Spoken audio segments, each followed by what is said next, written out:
welcome to the HBC live stream on this Sunday morning. My name's Stu. Good morning. My name's Neil. Welcome, Neil. Thank you. So we're going to be your host for this Sunday morning. There's an awful lot coming up. Let me tell you what's coming up. So we're now in February, so we start a new sermon series, and our sermon series for February is called The World's Biggest Story, which is quite a claim, really, I guess. It is. It's a big claim. I'm sure there's a lot to back it up.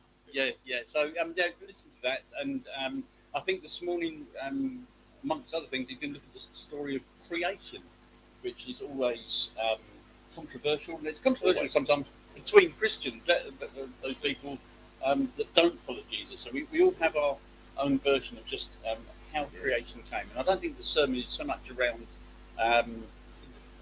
creation and how it was made, but more bigger questions even than that, like why are we here? It's the why questions that are the big ones. So really good sermon series to listen to, and that'll be coming up shortly. In fact, let's just see a short introduction to the sermon. The World's Greatest Story. Part 1. How did we get here? The minister here, and we are starting a new series for February called, as the intro video just said, The World's Greatest Story. That wasn't the original title, but I'll come back to that in a minute. Hello to anyone that's watching on the live stream. Great to have you with us as well. And in case you guys don't know, you can watch this, at least the sermon, via YouTube. Question for you. I'm just looking around, just seeing if we've got any kids in here. When did you stop believing in fairies and Father Christmas and magic and stuff like that? Have a think. When was it? What happened? What changed? Because I'm guessing that most of you don't believe in fairies and Father Christmas and magic. Forgive me if I've just burst that bubble. I'm guessing that's not the case. So we've got 3 children, 5, 8, and 10, and all of them still believe in at least a tooth fairy. Maybe because they get money. There's a financial implication if they didn't believe in a tooth fairy. And Ellie in particular, our eldest, not only does she like obviously putting her tooth under the pillow and we give £1. I don't know if that's normal for everyone. I think I used to get 20p. I don't know how inflation works, but £1 gets quite expensive when all those teeth have gone. But she loves putting the tooth underneath the pillow. But what she also does is she writes the tooth fairy a little note, and she asks questions, just try and understand a little bit more about the tooth fairy. How does it work? Which is lovely, but if you're a parent, you probably remember or know that you usually only remember you've got to put the £1 under the pillow, literally just when you're going to bed, and then when you've got to write a nice note as well in some fake handwriting, it gets a little bit stressful. Fortunately, my wife sorts all that out, not me. And it's her fault. I think it was your fault because you got to write the letters.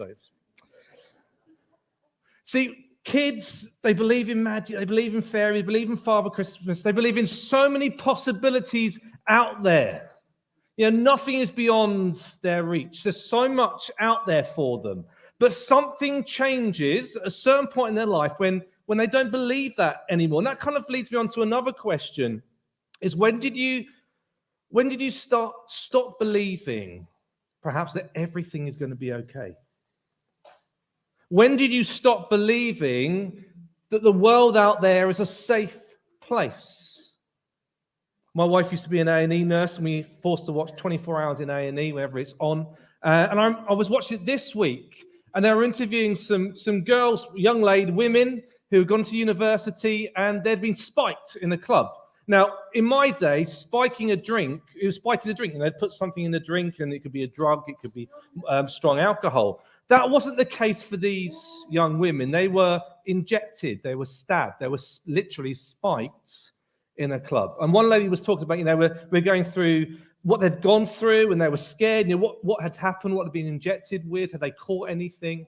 And one girl was recounting how she went back to a club for the first time about 3 months after this had happened.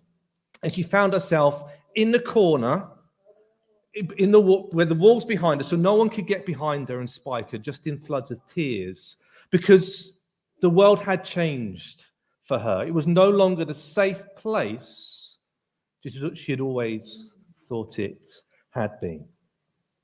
So the reality is, what we believe is shaped by the people around us and the events and the things that happen to us. And what we believe affects how we interpret the world around us and interact with it. Everything can change through an incident that happens to us. It's all right over there. Yeah, my camera's not working on the stream. Okay. Oh, okay. This is Helen, by the way. She's signing every first Sunday of every month. I forgot this week, but Helen signs. So thank you to Helen. What was I saying? I don't know. Yeah, another thing that changed me a lot and got me really it affected me is when I was about 8 or 9, I was at primary school. I had a teacher I loved, Mr. Woods, and he was killed in a car crash. And I still remember my parents receiving the phone call and calling me down to explain to me what had happened. And that changed everything for me. From until I was about 19, 20 years old, every time the phone rang, I thought it was someone telling me my grandparents had died. It affected everything I am. We must underestimate how we are shaped by things that happen, the events that happen. They change how we perceive the world around us. But it's not just things like that. We're actually shaped by the people that we hang around with. You know, at first it's our parents, and then you probably get to an age, I'm dreading this when my kids get to that age, when they suddenly think, I don't like anything you tell me. I like what so-and-so down the road told me. Or I love that family. I hate your family. This is our family. I don't know, have you had experience? And suddenly they start to be shaped by people outside the immediate circle that we have control over. And this is probably why many Christian families of a probably more conservative bent will homeschool their children, because they want to try and control what it is they're being exposed to. And there's lots of things going on in Christian circles and controversy around what are my kids being taught at school, because they isn't necessarily what I agree with. But we cannot necessarily control what our children are shaped by and what they believe. I found it very interesting. We're going to be looking at, in this series, a little bit, what it was originally going to be called was the world's greatest conspiracy. But I realized that conspiracy is quite a negative term, so I changed to the world's greatest story. But really what we're looking at is, what fascinates me is people believe different things depending on how they see the world. And how they see the world is depending on the people they met and the things that have happened to them. Do you know that 7% of Brazil's population, that is 11 million people, believe the world is flat? Yeah, it's true. 11 million people, 7% of Brazil's population believe the world is flat. Now, I find it interesting because you think, why is it they believe that? Because it's not science that's persuaded them that. If you look at all the scientific evidence, the world's round. It's a big ball, basically floating in space. But yeah, they believe that it's completely flat. Now, they put some of that down to a rise in, interestingly, Christianity in the country. But actually, what people say is it's not so much science, it's not so much faith. What it is a distrust of authorities and institutions. They don't believe what the majority of people are telling them. And that's why people believe that man didn't really walk on the moon, or there must have been some sort of nefarious thing behind the assassination of JFK, some big conspiracy, some cabal that we don't know about.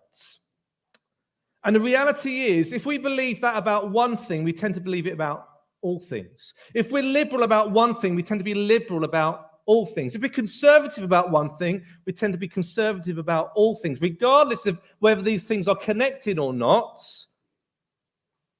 We tend to view the world in a particular way, through a particular lens that colors everything. I remember a guy I used to work with. Not only had he seen an alien spaceship, he'd also seen ghosts. Okay, now I'm not saying whether or not that did happen. That's a whole other sermon. But that's how he viewed the world. And he sincerely believed, he was a very intelligent man, educated. He believed that he had seen an alien spaceship and he'd also seen ghosts. I'm not going to ask you to put your hand up if that's your experience as well. But if you tend to believe in one thing, you're probably likely to believe in another. What we're going to do this month is unpack the worldview of the Bible. Now, if you haven't got a Bible, we're going to be using it this morning, because it'd be silly to look at the worldview of the Bible without actually using it. There are some Bibles at the back there, which I've got out. You're welcome to get one. If you've got a phone, you might want to download a Bible app. If you haven't got they're free. Just search on your App Store Bible, and there'll be Bibles that come up. Don't pay for it. If you find a paid one, there are some free ones there. But we're going to be looking at the Bible this morning. But over the whole of February, we're going to look at what does the Bible tell us about the world we live in. What lenses does it offer to us to understand and interpret all that happens around us? We're going to look in particularly this morning, as the video said, at how did we get here? How did we get here? Next week, we're going to be looking at where did it all go wrong, at what we as in the Bible called sin. The following week, we're going to look at God's rescue plan, looking at Jesus, but actually a far broader picture than that. Then for the last Sunday in the month, Daz is going to be talking to us about where are we going? What happens when we die? That's going to be a fun one. Okay. In addition to that, we're going to be there's some videos that will appear on YouTube. There's one on, and I've got the interview this week, so I haven't filmed it yet, with a guy called Jason, who's a minister of a church in South London, and he's talking about spiritual realm. This idea that there is more to this world than what we see and touch and feel, the physical world. Actually, there's a spiritual realm as well. I'm going to see, well, what's he got to say about that? Is it something we believe in? And if we do, how does that affect how we interpret our worlds and live our lives? And also, interestingly, I had 2 interviews, 2 Baptist ministers that have very different understandings and interpretations of what happens in the end times.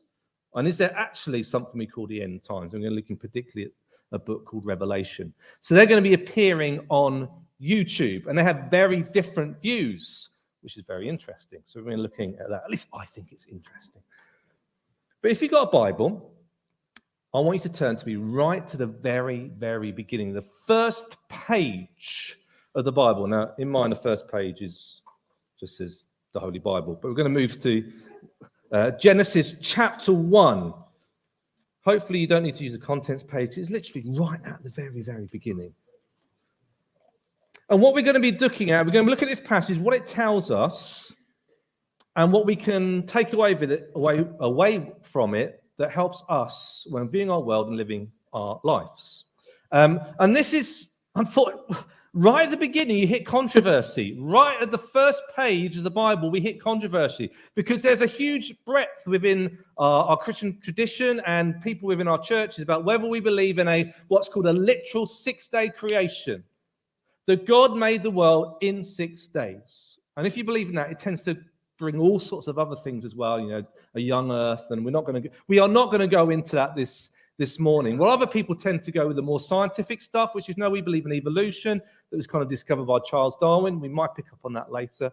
And God created the universe, but he did it in a particular scientific way that we can see in our creation.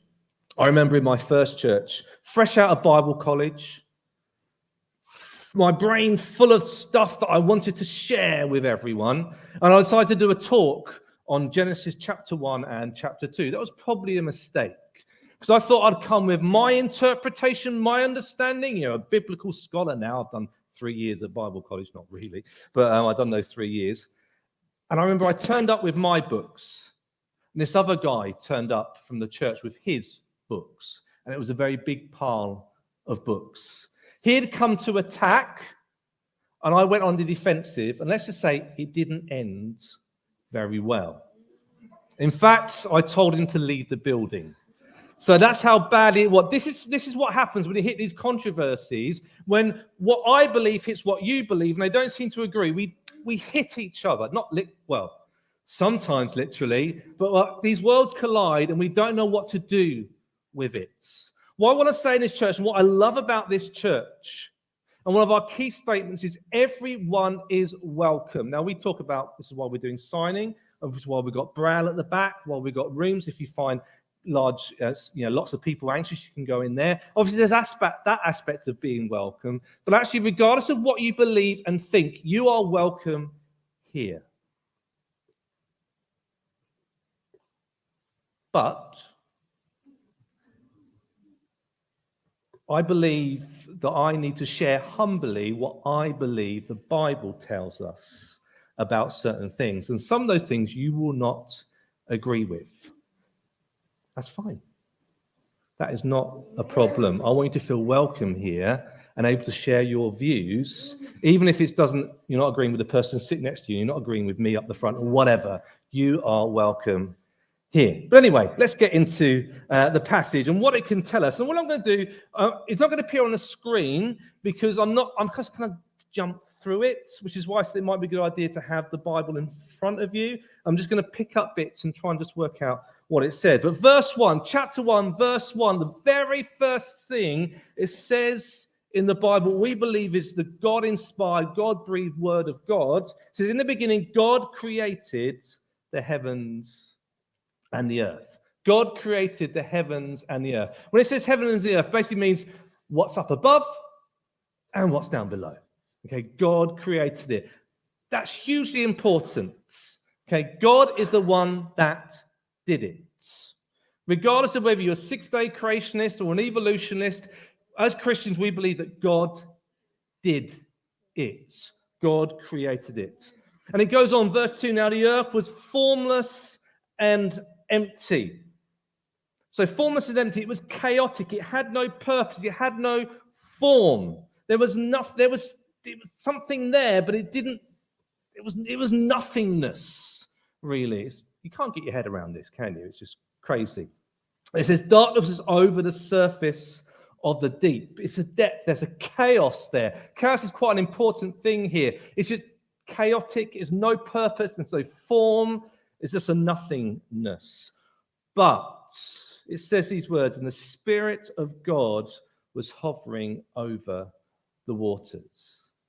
In the midst of this chaos, in the midst of this darkness, in the midst of all this lack of form, God is there, and God is about to do something. And the way this chapter is set up, it has 6 days of creation, and we have a 7th day of rest. And the first days, 1, 2, and 3, we have God forming creation. So day 1, it says, and God said, let there be light, and there was light. God saw the light was good, and he separated the light from the darkness. See, what God is doing here, he is creating time. He is creating light and darkness, day and night. So we start to see that first step in starting to create some form and some order into what is a complete chaotic mess. Day 2, let there be a vault between the waters to separate water from water. And it's a bit complicated, and I'll show you what is happening here in a moment. But basically what God is doing is creating sky and sea, separating the two. So we've got sky up there and sea down there. Day 3, and said, let the water under the sky be gathered to one place, and let dry ground appear. So God's creating land and sea. And you get a bonus on day 3. He also creates vegetation. So we've got the world in its basic form. We've got the sky, we've got the sea, we've got the land, we've got the vegetation. Now we need to fill it. And that's the next 3 days. So days 4, 5, and 6 are God filling creation. So day 4, we have let there be lights in the vault of the sky to separate the day from the night. So sun, moon, stars. Day 5. So we're looking at verse 20. God said, let the waters teem with living creatures and birds fly above the earth. So we've got God creating the sea and the fish in the sea, the birds in the sky.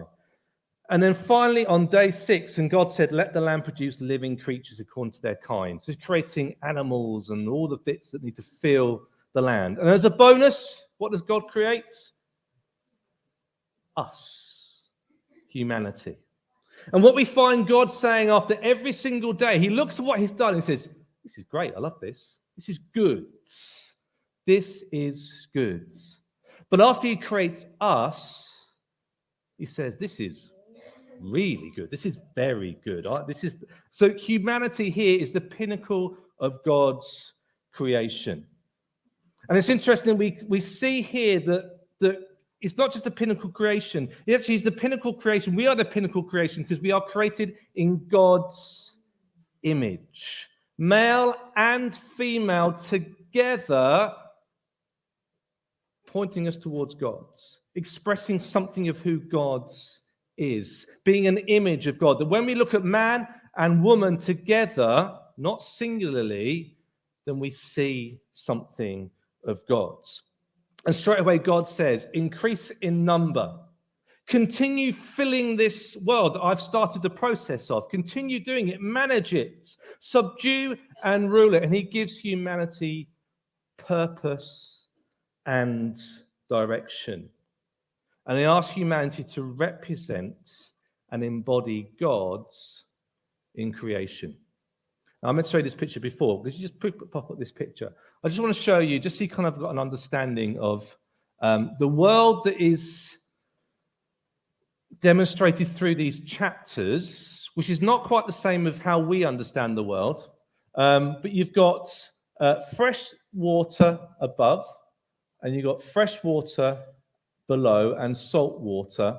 So when it says you separate the sky, waters from waters, it's actually, they believe there was water above and water below and the sky in between. In one of the songs we just sung, it said, who's seen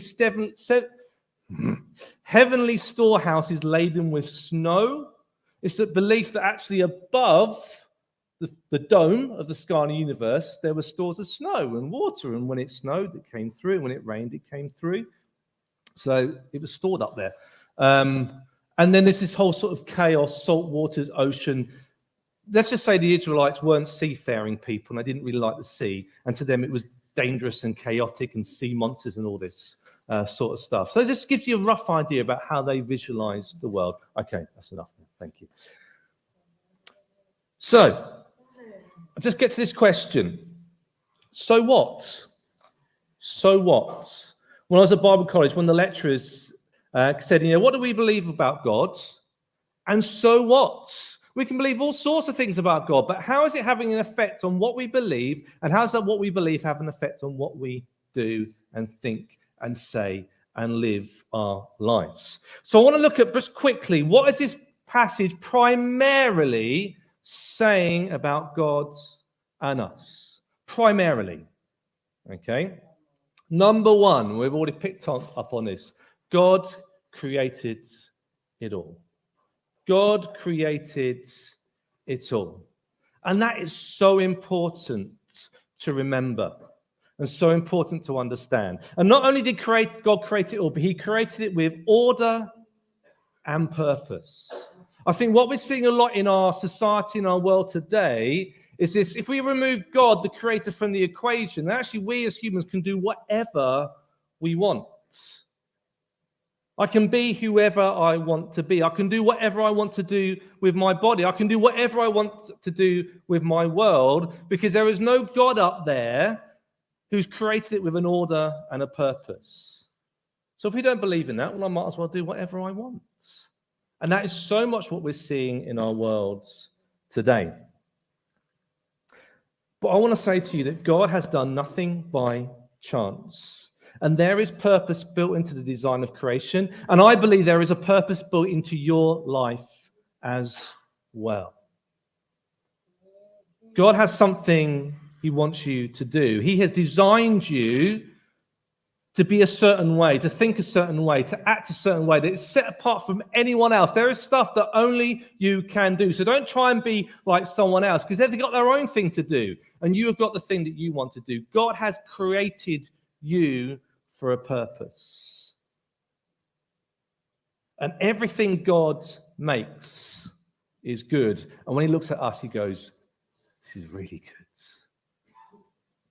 And when God looks at you, he thinks exactly the same way. I love what Phil said the other week. God loves us just the way we are. He looks at you and goes, wow, I made you.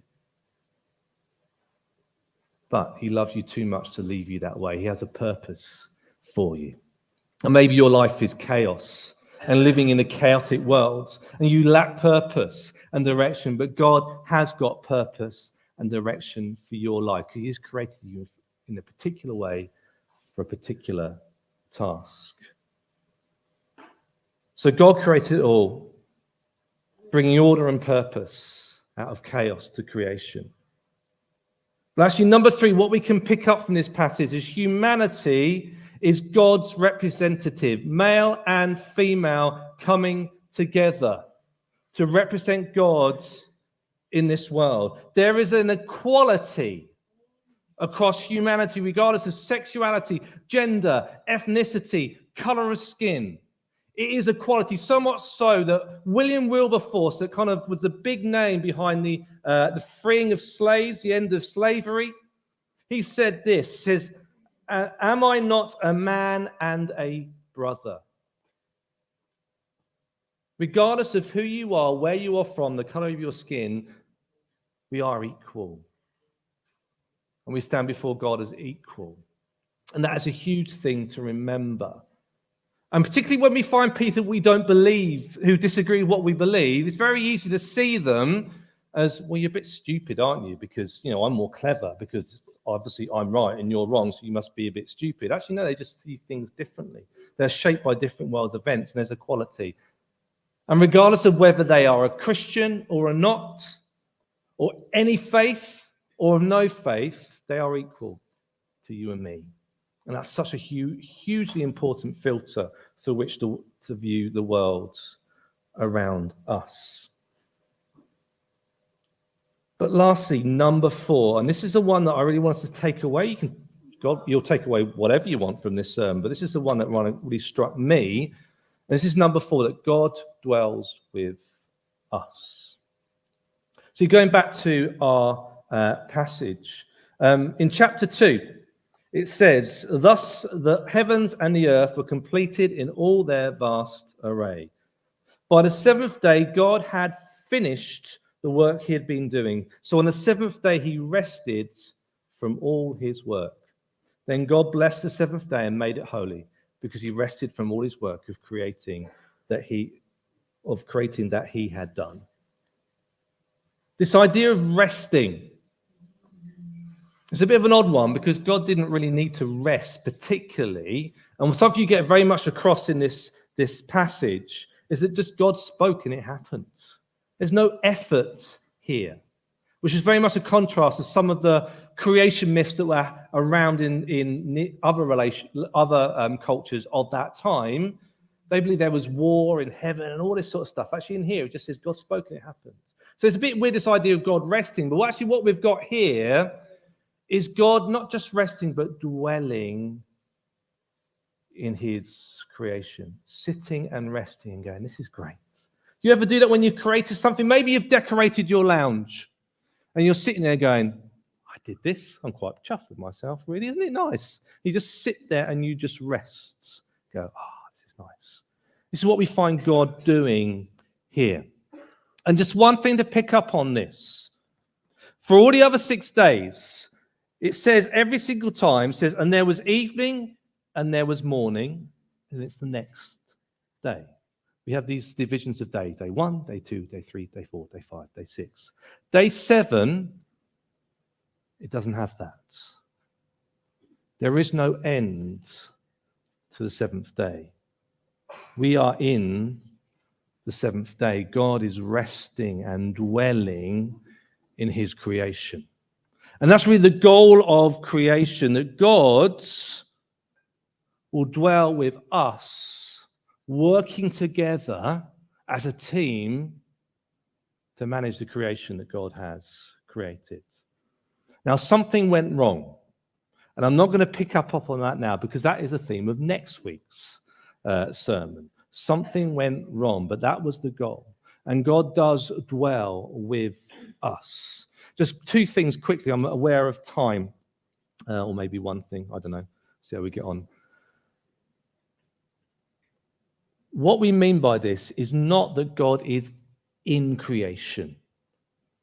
Okay, so sort of the more Eastern kind of mysticism, stuff that you would do with yoga and crystals and all this sort of stuff, is the idea that God, the deity, is in creation. Therefore, if we take a bit of creation like a crystal, we can get some spiritual healing. That is not what the Bible says, and that's not what Christians believe. That's not the worldview of the Bible. Okay, it says that God is separate to creation. It's distinctive. He's different. He's not the same as us. But having said that, God is not distant from creation. This is idea of the idea of a watchmaker, where God just winds up, makes the watch, winds it up, and just leaves it going. That's also not what the Bible says. There's this idea of God being otherly and different, but also of God being there with us. I love that song that we sang, the first song, I'm a friend of God's. Whoa-oh. This is the truth of the Bible, and the story that we're told in here is that we, as just human beings, so weak, so frail, whose lives are so relatively short, can be friends and have an intimate relationship with the God that created the heavens and the earth, whose hands flung stars into space. We can have a relationship with him. I'm going to come to an end now. We're going to take just a time just to reflect. We're going to watch a video, just reads a psalm. Psalms like the songbook of the Israelites, of the Jewish nation, where they just sung about God and life and stuff like that. So we're going to listen to one of those being read. And there's going to be some questions just to get you thinking about what I've said today and give you just an opportunity to listen to God. So let's listen to that now.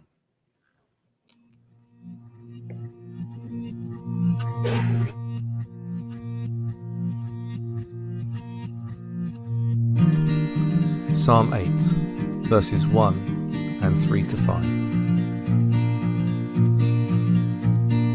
O Lord, our Lord, your majestic name fills the earth. Your glory is higher than the heavens. When I look at the night sky and I see the work of your fingers, the moon and the stars you set in place. What are mere mortals that you should think about them? Human beings that you should care for them. Yet you made them only a little lower than God and crowned them with glory and honor. Do you know that God created you and doesn't make mistakes?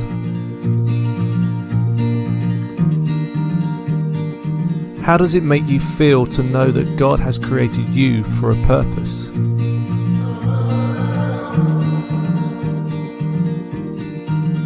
God is with you and will never desert you. Is that a promise you need to take to heart?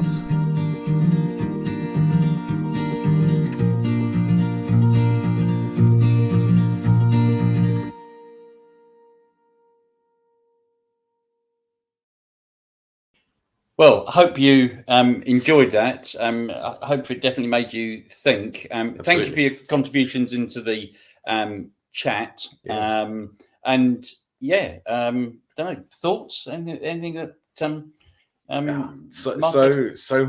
many thoughts. It's quite hard to just distill it down really quickly.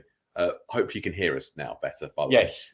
Yes. So hopefully, I think like Martin's obviously his point was kind of very much kind of like, that there is so much purpose that God brought you into being, and I think kind of following on from that, kind of like we thought we discussed the second question that Martin posed about purpose. So So how does it make you feel that God has created you for a purpose? Is that first sentence that actually makes you think as well, is that God created you, God created me, God created anybody that's listening to us now or later, and God doesn't make mistakes. No. So it's an interesting thought that it is. God created us and he saw it and he thought it was very good. Yeah. And for us to actually live in that knowledge is changes life a little bit, really. It does. Yeah, it completely changes your perspective if you come to that sort of acceptance that there is true purpose to your life and everybody else's life, that there is nothing that God did not ordain, that that everything has a purpose.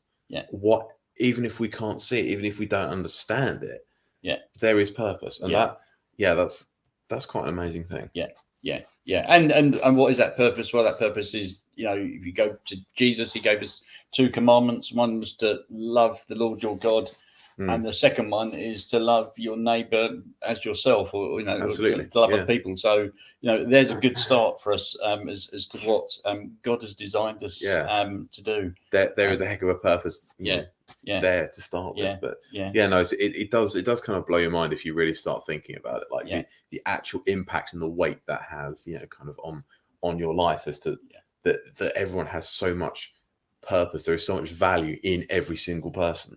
So it's pretty crazy. And actually, if it's all right with you, I'm going to do a quick our notices. I think there's only probably one notice. I'm going to throw it in here actually, because it is starting on the 5th of March, which is Sunday morning at 10:30. We're going to run an Alpha course at the church. Awesome. And it's a chance for anybody to come and have tea, coffee, pastries, and all that sort of stuff. And it's just a chance to ask any question. And there's a series of talks, but whether you're a believer, a non-believer, you're a skeptic, or whatever, and you've got any questions about the Christian faith, and why am I here, is definitely one of the questions that we will be covering in that course. So if anybody's watching and fancies coming along, you'll be very welcome. 10:30 on Sunday mornings, starting from the 5th of March. We'll start advertising it a bit more, so if you watch regularly, we'll start putting some notices on the screen as a reminder. And it gives us a bit more chance to answer questions like, if you want to talk about how the world was created, that's fine. If you want to talk about why am I here, that's fine. And it will probably cover a lot of the topics that we are covering in this series. What happens when I die? What happens at end times? Lots of things. So good chance to absolutely come along. So if you fancy that, 10:30 at the church from the 5th of March. Absolutely. I mean, Alpha's great. I mean, from my personal experience, like doing an Alpha course, when I was, a lot younger than I am now, I found it was totally fascinating. And I used to kind of, or not deliberately, but kind of like deliberately come up with like, questions to try and, stump my group leaders, and I never did. And you just learn so much. It's just great. So it will very much mirror this sermon series. So if you are watching online, please stay online for the next 3 weeks, because the greatest story is the title, and I think it is just that, really, the greatest story.